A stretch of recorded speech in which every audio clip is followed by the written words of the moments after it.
It's rocks versus bugs, with mortals as a tasty prize. Where will the evil end? Can robots, soldiers, or heroes stop them? They're on the move and ready for action. Rocks and bugs and things from Ideal.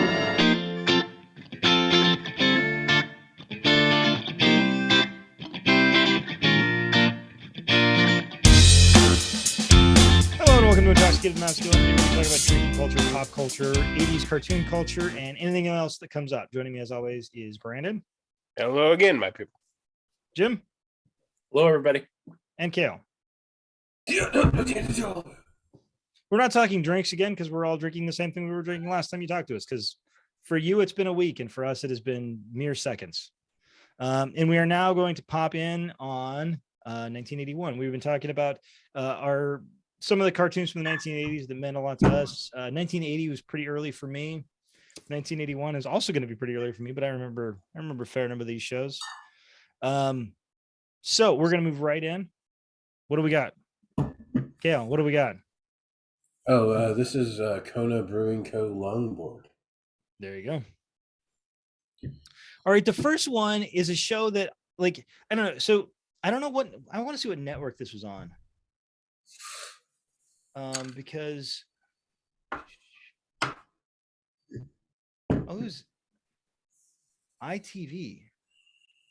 Oh, it's a British show. Okay, so that makes sense. So it's Danger Mouse. Danger Mouse, Danger Mouse, Danger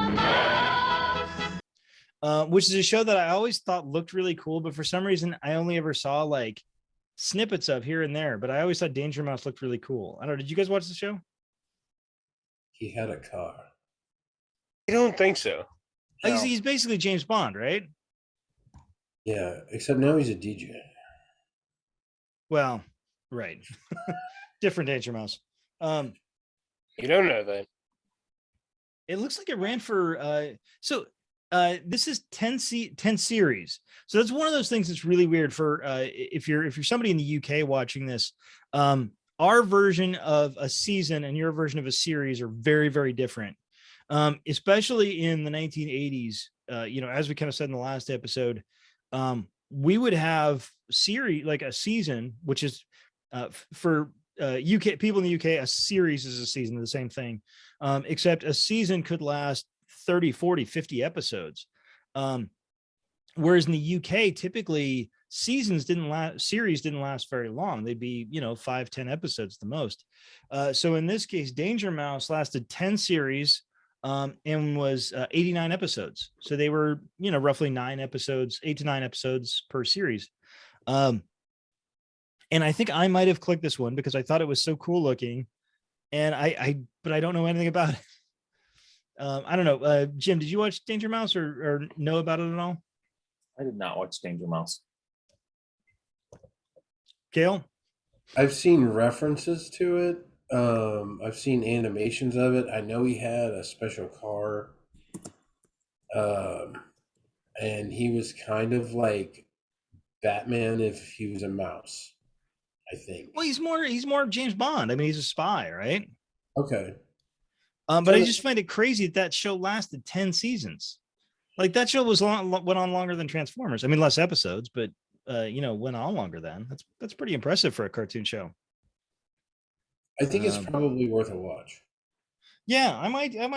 What if you can find those on YouTube or something? Probably. I love you. I don't know. It's a mouse. Like there was a big thing in the 1980s where he's a mouse, but he's Superman. He's a mouse, but he's really fast and Mexican. And like, just a whole bunch of like, he's a mouse, but other things. It's not right mouse. And in this case, he's a mouse, but he's also a spy. He's Muad'Dib. That's a solid reference right there. That is a solid reference. If you don't know what that means, you should go back and watch the 25 hours we talked about Dune for, and it will make a lot of sense. And then replayed. We replayed one. Just keep replaying it. Can't wait till the sequel comes out. And I can't, but we talked a lot about Dune. So he was a spy, world's greatest secret agent.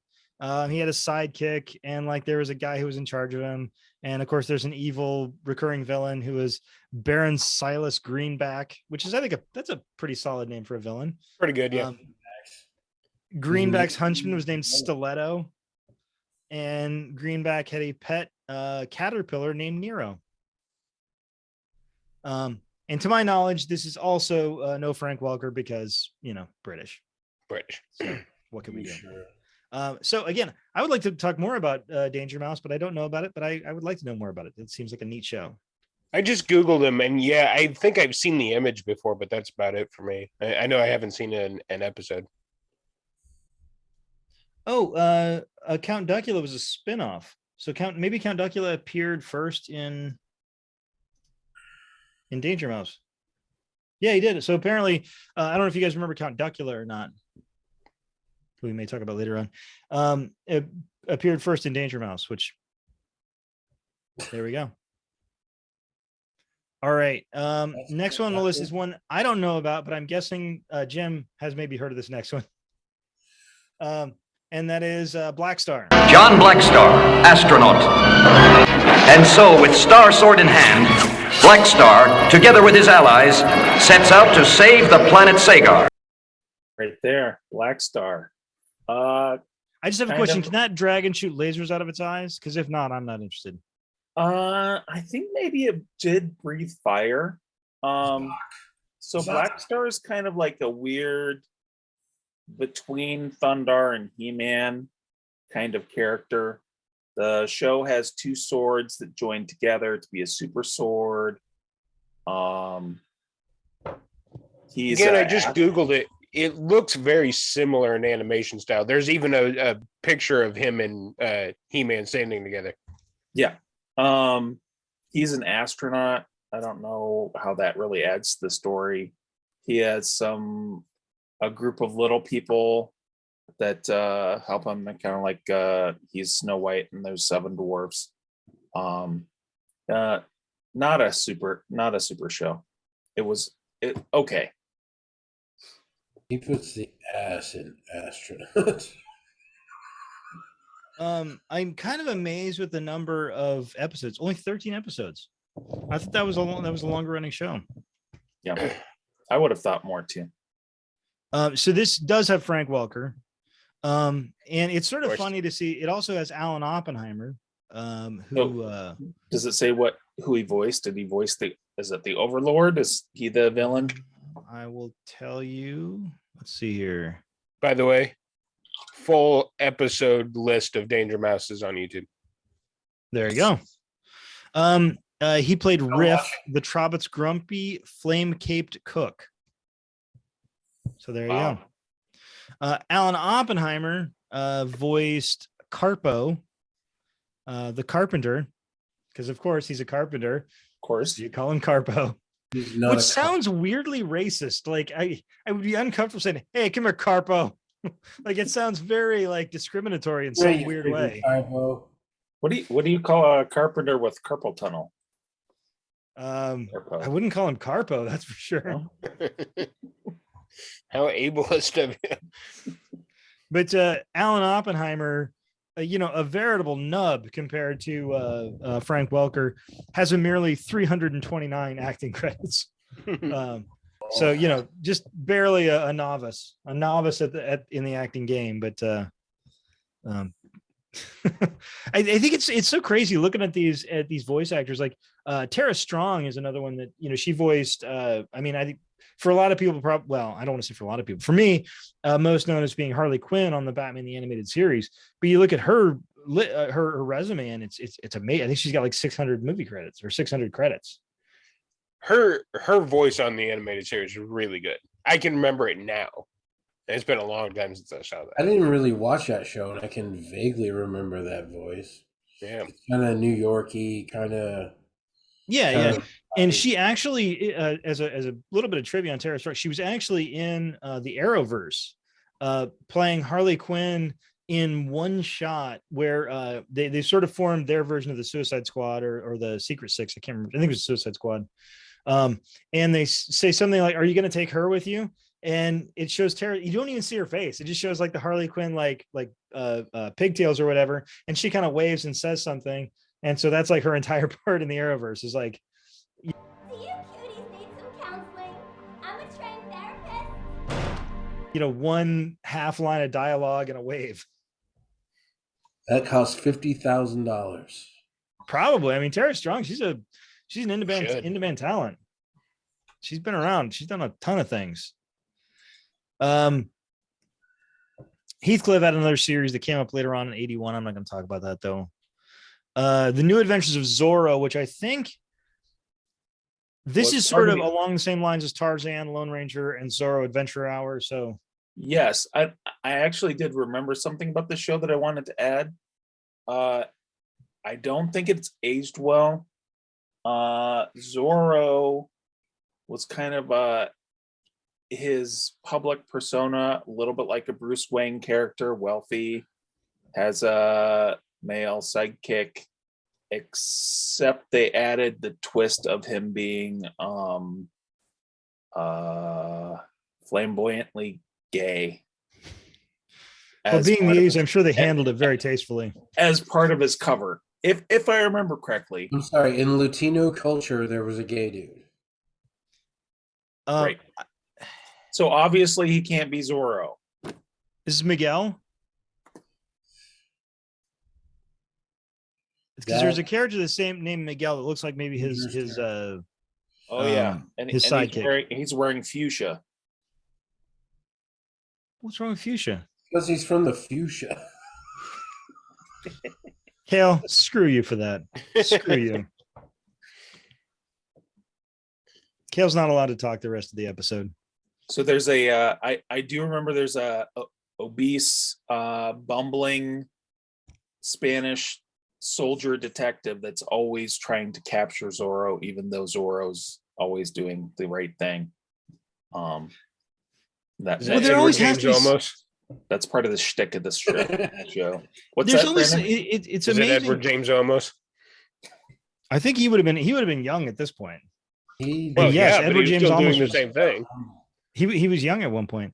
The thing that amazes me is how archetypal all these shows got. Like you see, like, okay, there's the serious like main leader. There's the one who's like kind of like rebellious. There's the girl, which is always as much characterization she gets. There's the bad guy. There's the bad guy's henchman who's plotting against him. And then there's the bad guy's henchman who is with him. And then the bad guys who are comic relief. Okay, but in fairness, a lot of these cartoons are trying to tell a story in 20 minutes. So you can't really do something earth-shakingly original if you're trying to tell us an entire story in 20 minutes and wrap it up. I get it, but I still get the shit on them. That's Well, an right. original's overrated anyway. And that leads to the best cartoon character of the 80s, which maybe we'll get into. Probably not today. The gay sidekick?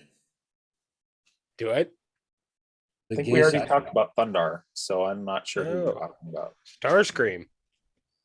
Never heard of him.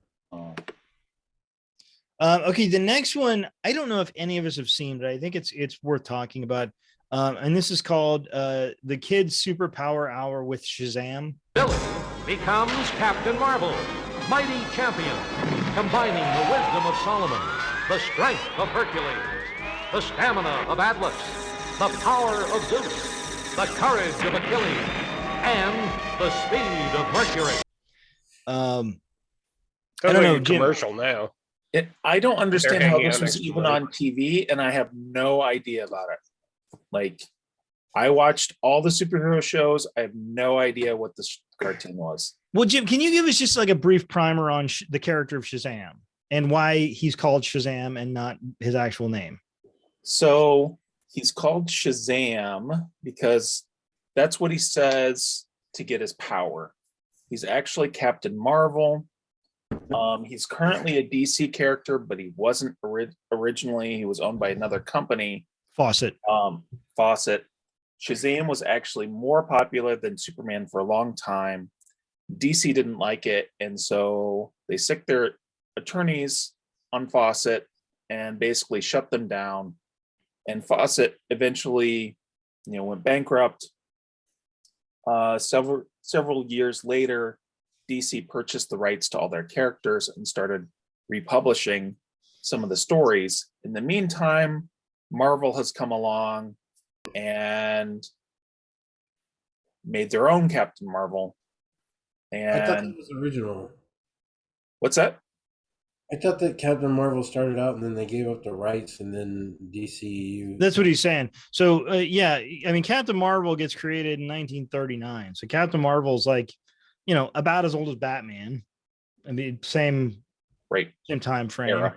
And in the interim between DC suing Fawcett and then buying him back, they bought him back, I think, in 1970. No, that can't be right.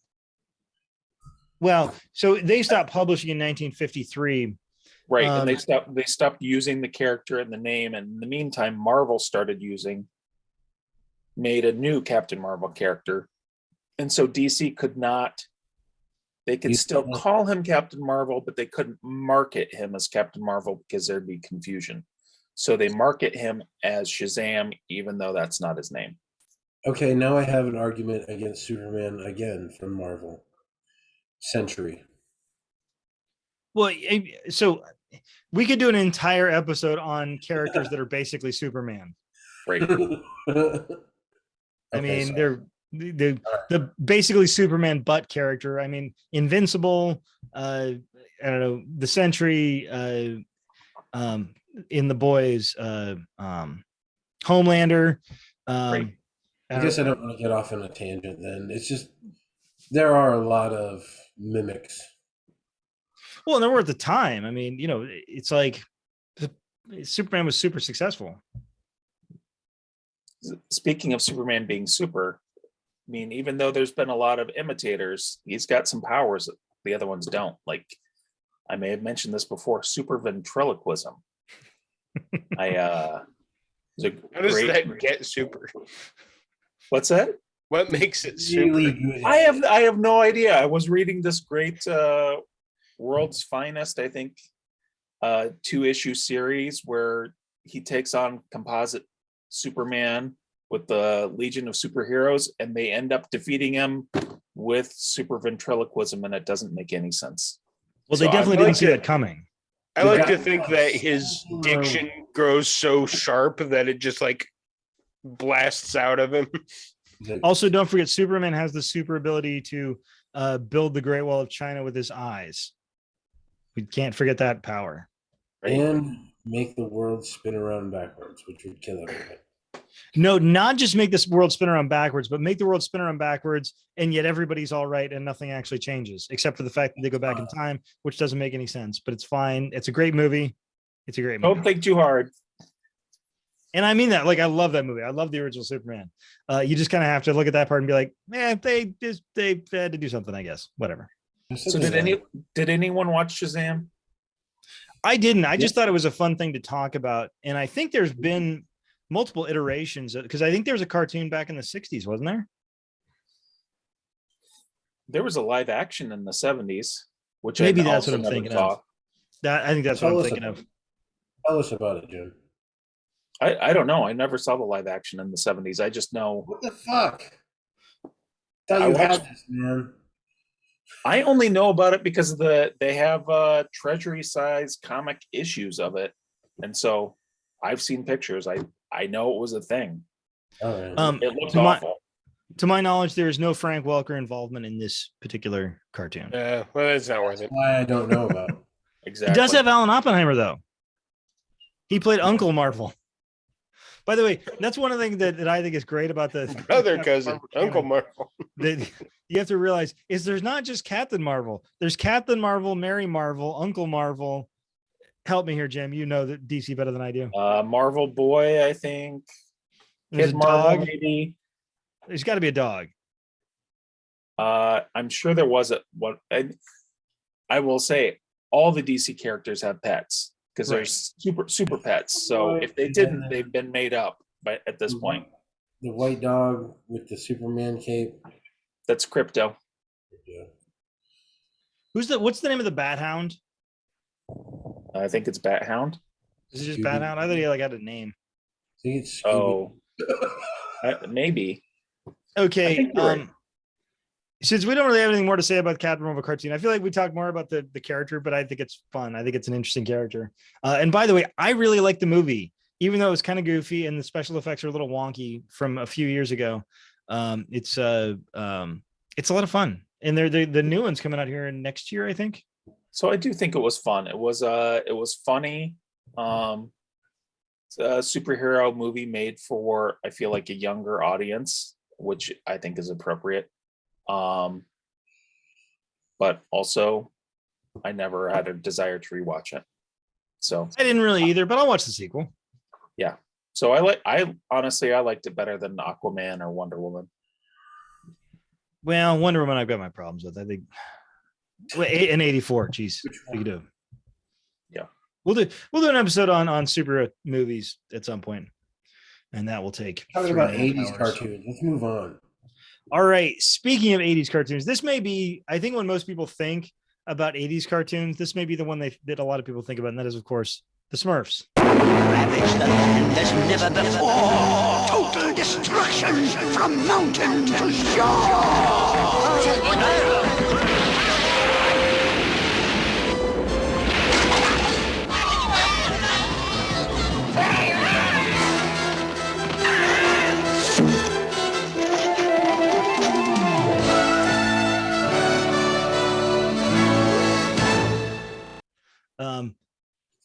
I watched Spiderman and His Amazing Friends. Come on. It's a European cartoon. We'll get there. No, look at that.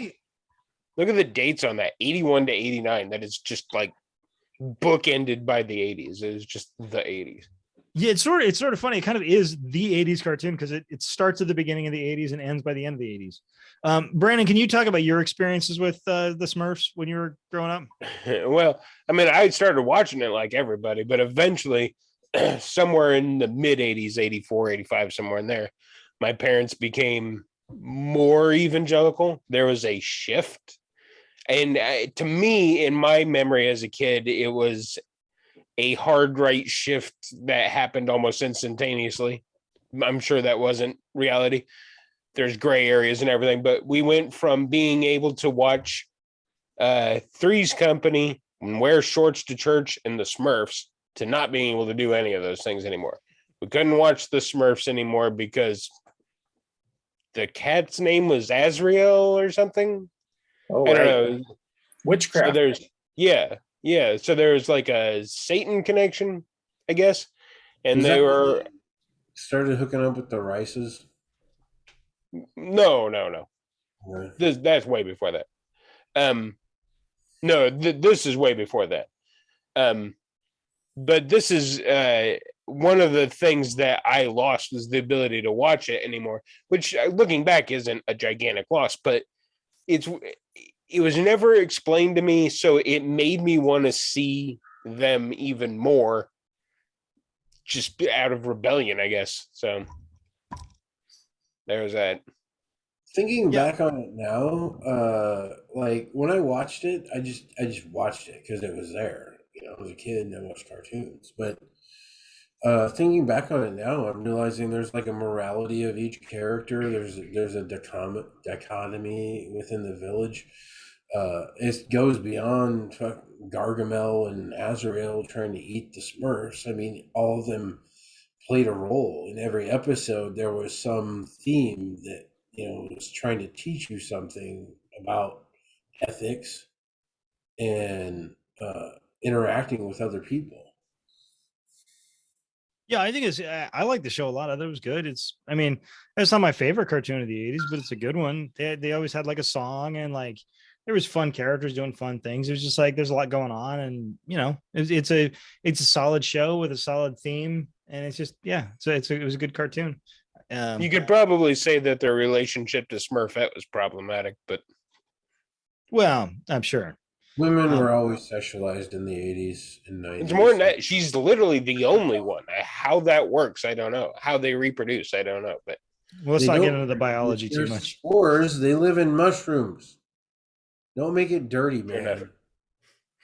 By the way, Michael Bell, the guy that did the voice for Gargamel, another, mere novice in the voice acting community with only 395 credits. to his name. So Wow. What's his name in there? what do we 800. think? Is this a Frank Welker or not a Frank Welker? Yes. Not. How can it not be? It ran for 9 seasons with 256 episodes. He In must the have 80s, yeah. voiced something. Was he Papa Smurf? He was in it, obviously. Where was he? I just lost him. He was Hefty. Hefty Smurf, Clockwork Smurf, Peewit, Poet Smurf, Puppy, Wild Smurf, Nemesis, Darkness Monster. Oh yeah, there was a Puppy Smurf. I forgot, and I think Gargamel accidentally made Puppy Smurf. Yeah, you're burying the lead here. There's a Darkness Monster. There's always a Darkness Monster. Have you seen Lost? Hello, Fair darkness monster, my old friend. And the Sandman. So yes, Frank Welker did many voices in the show. Yeah, a lot of Frank Welker. All right, yeah, I like this one. I thought it was good. I thought the characters were fun. This is one of those ones where there were like a lot of 80s cartoons didn't necessarily do this. A lot of 80s cartoons where you'd have like 5 main characters, and you were always those 5 main characters. And you had some of that in the Smurfs too, but you did have a lot of world building in the Smurfs, where there's other Smurfs that are around, and sometimes you follow a different Smurf. And I think that was, especially for a kid, really neat, just to see world building. And I think it actually kind of describes why a lot of the fiction that we watch in the 90s and 2000s, a lot of the TV shows where you really get into world building. And right, name a favorite Smurf. Huh? Name a favorite Smurf. I don't know. I like Vanity, I guess. And, I mean, Papa Smurf too, but like Papa Smurf's, I think everybody likes Papa Smurf because he's Papa Smurf. I like Brainy. Oh, I forgot about Brainy. Yeah, Brainy's good too. Brainy's such a douche all the time. What about Brandon, you? who's your go-to Smurf? I don't know. Probably Papa. I don't know. Jim? I don't remember a whole lot of them. I dislike the Smurfs quite a bit. Oh. So Now we see why Jim has to be deported from the country. Exactly. That's it. No, I like it a lot. I thought the Smurfs was a great show. So the next one, this is a weird one. I know these characters. This is another one of those things we talked about before, where there's a whole bunch of people getting kind of brought in and repackaging things. We talked about some of them, but not all of them. And that is Space Stars. Space Stars. A galaxy of heroes team together in an interstellar battle against evil. So Space Stars was Space Ghost, the Herculoids, Teen Force, not to be confused with the Aqua Teen Hunger Force, very different. Very different. Astro and the Space Mutts, which that's related to the Jetsons, right? That's the Jetsons dog. Oh. And Space Stars Finale. I don't know. This is an interesting one. So it's mainly repackaged 1960s cartoons. So we've got all these people. I don't know. Sleep Sprockets.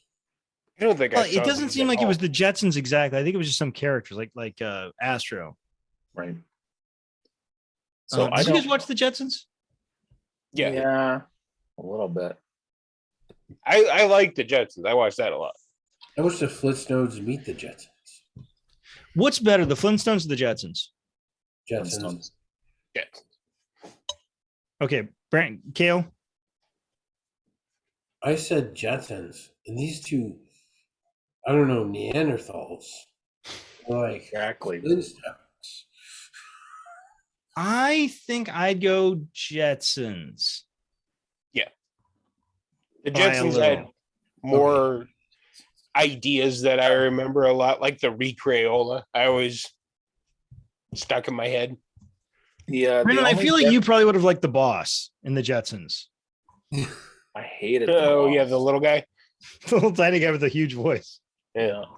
So the one episode of the Jetsons that really stuck with me is the one where Jane's sick or on vacation or whatever, and George is in charge, and he has to make dinner, and he's like, "Oh, I have to make dinner. Oh, so much work," and he goes and presses a button. It's just it occurs to me all the time in our modern world that some of the things were like, "Oh, that's so much work." And I can't wait for like. And then they just like move the entire apartment building above the clouds if it was storming. I always thought that was awesome. And there was so many little like moving walkways, just moving walkways everywhere. And Rick Raiola was like a little like personal time machine. He could go back like 3 seconds and redo something if he got it wrong. Yeah, that sounds familiar. I think that's right. Who did that? George. He had a thing called the Rick Raiola. It looked like a remote control. You know, one of the things we haven't been talking enough about is the opening themes. Jetsons, solid opening theme song, I think. Yeah. Oh, wait a minute. That's the Simpsons. His boy Elroy. I think you're just doing the Simpsons again, except putting Damn it, I can't help Jetsons it. lyrics to it. Daughter Judy. Homer Simpson.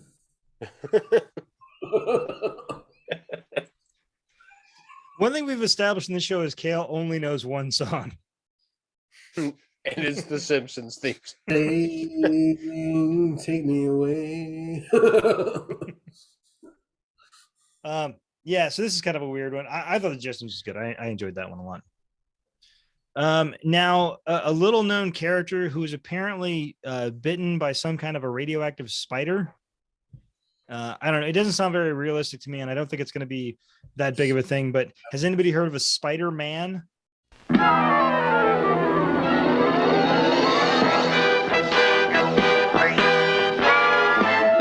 Spider-Man. Yeah, he's on Captain Kangaroo. So I'm confused on the list why there's Spider-Man and Spider-Man and His Amazing Friends. I do not remember there being a separate Spider-Man and cartoon in the early 80s. I don't I either. Let me see if it's different Spider-Man and His Amazing voices. Friends. Some of his friends were just normal, and now they're amazing. So, Brandon, you were talking Spider-Man about, and his normal friends doesn't really work. Brandon, you were talking about your parents not letting you watch Smurfs. When our kids were young, we did some parenting classes that were evangelical based.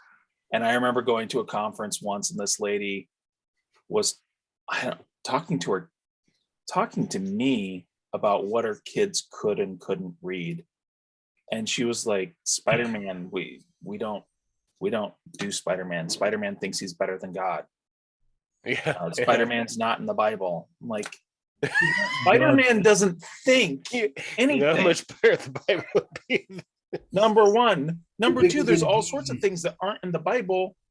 Like cars aren't in the Bible. That doesn't mean we don't use a car or talk about cars. Like, I don't know. He just has normal friends. Come on.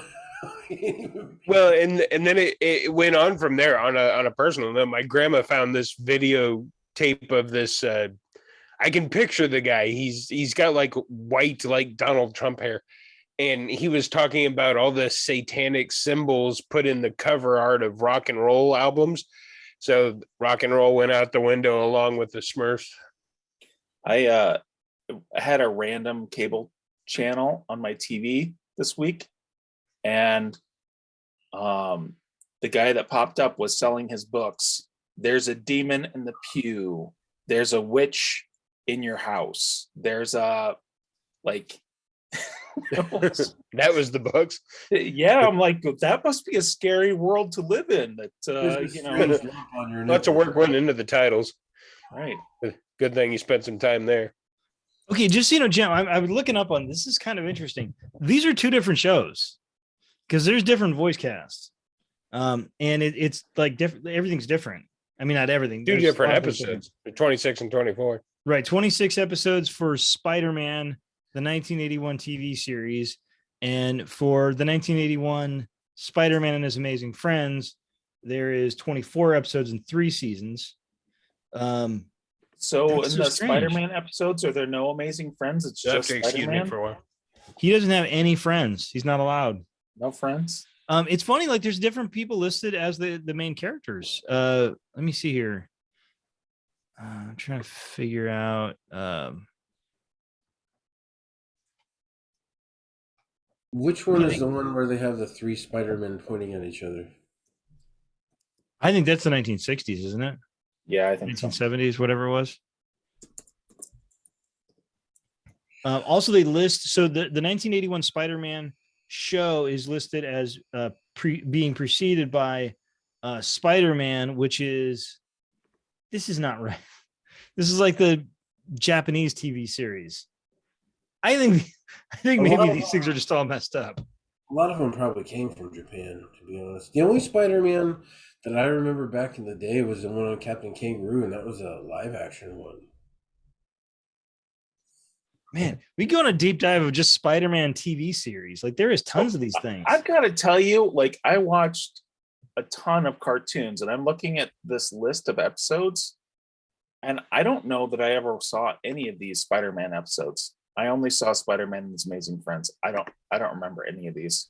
Well, the big thing about Spider-Man and His Amazing Friends is you get Firestar, and it's one of those very few times where an important comic book character is created outside of comic books and created in a TV show. Harley Quinn probably being the other most important, because I think Stan Lee was always afraid. Well, I mean, the best sort of counterexample to that is. There was an Incredible Hulk or a Hulk TV show on, and they were going to do a female Hulk. And Stan Lee was afraid that somebody would take credit for it and steal the rights. So when that when those episodes were in production or being written, he had somebody there write, a She-Hulk, so they could be the ones to say they created it first. Stan Lee's a complicated character. So don't forget, there's also a dog on Spider-Man and His Amazing Friends. It's actually 4 friends. There's the dog, Mrs. I don't know, Mrs. something. Spider dog. So this shows Hiawatha Smith is a college professor, Lightwave, and Video Man. Video Man was an awful episode. Probably the best episode that I remember is 7 Little Superheroes. And it's the Chameleon is the villain, and he gets the superheroes kind of captured in a castle. He tricks them and kind of pits them against each other, like Firestar and Iceman are like in adjoining rooms, and they're trying to break out, and so they're using their powers against one another. So is this a Frank Welker contained cartoon or not? Yes. Gail? Sure. Of course it is. Iceman, Flash Thompson, Matt Murdock, Mr. Jones, Miss Lion, Uncle Ben, Video Man, Francis Bite, Wolf Thing. So yeah, there's a fair amount of Frank Welker. Times we have not seen much of Flash Johnson. Oh, you So I mean the think new Spider-Man? Well, like I haven't seen the new Spider-Man. I heard he becomes Agent Venom. What? It's as simple as that. According to the comic book lore. Where'd you go? All right. I think we're going to call it for 1981, and we're going to come back, and we will see you in a week for you and just a few minutes for us. So thanks for watching. Like, subscribe. Have a great day, and have a good drink. Have a good day.